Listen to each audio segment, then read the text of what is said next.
Everyone, मैं आज आपके सामने एक न्यू टॉपिक लेके आई हूँ जिसमें मैं आपको न्यू नेटल जॉन्डिस के बारे में बताऊंगी। जो न्यू नेटल बेबीज होते हैं उनको जॉन्डिस किस लेवल तक हो जाएगा तो हम उसे जॉन्डिस बोलेंगे, और ये सीवियर कंडीशन में होएगा उसके बारे में आपको बताऊंगी, और इसके कितने टाइप्स हैं उसके बारे में बताऊंगी। जब न्यू बोर्न बेबी का जो जॉन्डिस बिलिरुबिन लेवल जो होता है वो 5 mg पर DL से ज्यादा हो जाता है तो हम उसे जॉन्डिस में काउंट करते हैं। ये अकॉर्डिंग टू डेज और वीक ये अगर बढ़ रहा है उसके अकॉर्डिंग जो इसकी जो वैल्यू है उसके अकॉर्डिंग हम मेजर करेंगे।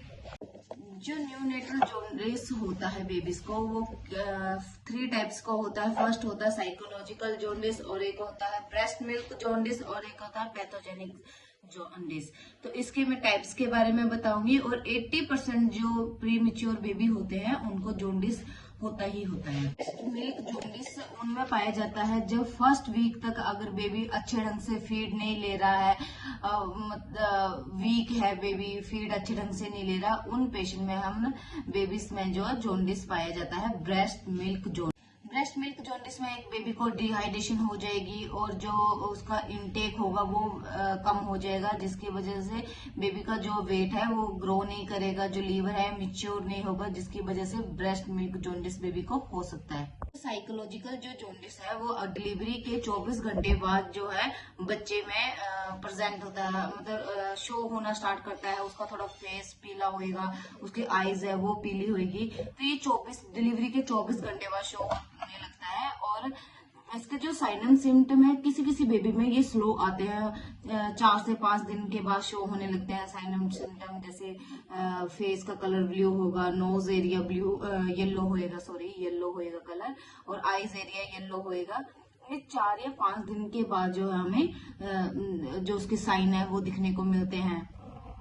साइकोलॉजिकल जॉन्डिस में जो कॉजेस क्या होते हैं कि किस किस कारण से हमें जॉन्डिस हो सकता है। अगर बच्चे का प्री मेच्योर बर्थ है, अगर डिलीवरी से 9th-10th मंथ में डिलीवरी हो गई, अगर 7th या 8th मंथ में डिलीवरी हो गई, उन बच्चों को हाई रिस्क रहता है जॉन्डिस का।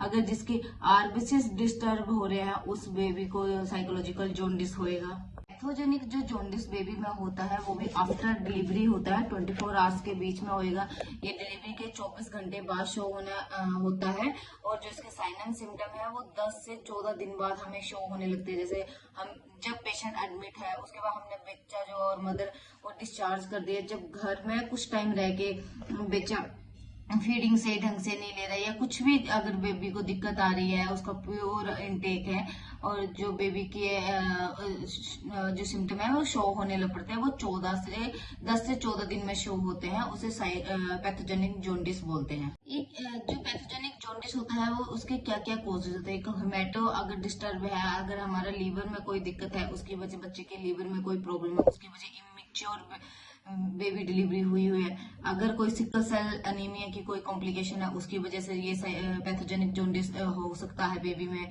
इसके क्या क्या सिम्टम आएंगे। फर्स्ट जो हमारा फेस जो बेबी का वो येलो दिखेगा, जो उसकी पुअर फीडिंग होगी, वो फीड अच्छे ढंग से नहीं लेगा, बेबी जो है कंटिन्यू क्राई करेगा, रोता रहेगा बेबी, फ्रस्ट्रेट होएगा, इरिटेट होएगा, वो फीडिंग अच्छे ढंग से नहीं लेगा। उसका डार्क स्टूल होएगा, डार्क उसका यूरिन होएगा, और बच्चे को डिहाइड्रेशन रहेगी, मतलब जो यूरिन है वो कम टाइम बाद करेगा, जो कि उसका जो यूरिन होता है वो फ्रीक्वेंस होता है बच्चे का। अगर वो यूरिन ज्यादा टाइम तक नहीं कर रहा है तो वो डिहाइड्रेशन की तरफ जा सकता है। किसी बेबी को जॉन्डिस हो गया तो उसके हमने क्या डायग्नोस्टिक टेस्ट करने हैं जिससे जो है हम डायग्नोस करेंगे कि बच्चे को जॉन्डिस है। फर्स्ट जो हमने प्रॉपर हिस्ट्री कलेक्ट करनी है, फिजिकल एग्जामिनेशन करनी है, लैब टेस्ट करने हैं जिसमें हम ब्यूरेबिन लेवल होता है वो चेक करते हैं, और जो HB टेस्ट होता है बच्चे का हम वो चेक करते हैं। ब्यूरेबिन लेवल अगर हम पेशेंट को अगर एडमिट करना हो तो ब्यूरेबिन लेवल जो होता है अब टू 15 होता है, तब पेशेंट को हम एडमिट करते हैं और मेडिकली ट्रीटमेंट देते हैं।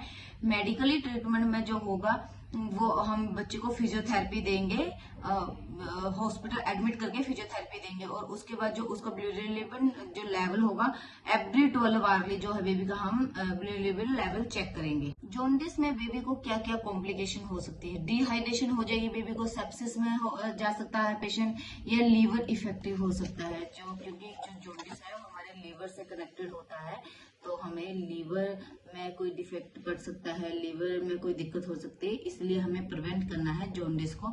अगर हमें कुछ ही दिन में आफ्टर डिस्चार्ज, अगर हमें कुछ ही दिन में अगर साइनम सिम्टम शो हो रहे हैं, तो हमने बिना किसी डिले करके हमने हॉस्पिटल में उसका बिलिरुबिन टेस्ट चेक करवाना है। अगर वो हाई आता है तो हमने बेबी को एडमिट करना है बिना किसी डिले के। पेशेंट अगर बच्चा घर में है और हमने उसका टेक केयर करनी है, तो फर्स्टली हमने हैंड वॉश करना है, हाइजीनिंग का मेंटेन करना है, बेबी की आई जो है वो क्लीन करनी है, क्योंकि जो व्हाइट पार्ट होता है वो येलो कलर का हो जाता है, उसे हमने क्लीन करना है। आईज में कुछ इन्फेक्शन न हो जाए, वो आईज जो हमने क्लीन रखनी है, उसे प्रॉपर फीडिंग देनी है एवरी 2 आवर्ली। अगर बच्चा फीड मांगे चाहे मांगे, हमने फीडिंग करवानी है बेबी को। और जो है बच्चे को कोई इन्फेक्शन ना हो जाए, इसलिए हमने मदर को हीट प्रोवाइड करनी है। कंगारू मदर केयर भी दे सकते हैं बेबी को। थैंक यू एवरीवन मेरी वीडियो को देखने के लिए। अगर आपने जॉन्डिस के बारे में, न्यूबॉर्न जॉन्डिस के बारे में कुछ भी पूछना हो तो मुझे कमेंट कर सकते हैं, मैं आपके हर एक कमेंट का रिप्लाई करूंगी। Thank you everyone.